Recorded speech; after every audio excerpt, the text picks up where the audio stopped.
சில பேர் weight loss பண்ணும்போதும் சரி, இல்லை வெயிட் லாஸ் பண்ண பிறகு சரி, அவங்க ஸ்கின் ஏன் வந்து ஃபிளாகி ஆகுது, ஏன் லூசன் ஆகுது? இந்த ஸ்கின் எக்ஸ்பேண்ட் ஆகுதும் ரிட்ராக்ட் ஆகுதும் ஸ்கின்ல இருக்கக்கூடிய எலாஸ்டின் ஃபைபர் அண்ட் கொலாஜன் இது மூலியமா தான்.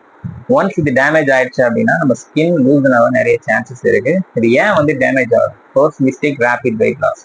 நீங்க ரொம்ப குவிக்கா வெயிட் லாஸ் பண்ணும்போது ஸ்கின்ல அடியில் இருக்கக்கூடிய ஃபேட் மாலிகூல் சடனா கம்மியாகும் போது ஸ்கின் இருக்கக்கூடிய எலாஸ்டிக் ஃபைபர் டேமேஜ் ஆக நிறைய சான்சஸ் இருக்கு. செகண்ட் மிஸ்டேக், ஒரு இம்பேலன்ஸ் டயட். உங்க பாடிக்கு உங்க ஸ்கின்னுக்கு தேவையான ப்ராப்பரா நியூட்ரிஷன் எடுக்கலாம் கூட உங்க ஸ்கின் டேமேஜ் ஆக சான்ஸ் இருக்கு. மூணாவது மிஸ்டேக் என்னன்னு பாத்தீங்கன்னா ஹைட்ரேஷன். ஸோ பாடிக்கு தேவையான வாட்டர் நீங்க கரெக்டா இன்டேக் பண்ணலனாலும் ஸ்கின் டேமேஜ் ஆகும். ஸோ இதெல்லாம் ப்ரிவென்ட் பண்ணோம் அப்படின்னா ஃபர்ஸ்ட் திங் ரெகுலர் எக்ஸசைஸ்.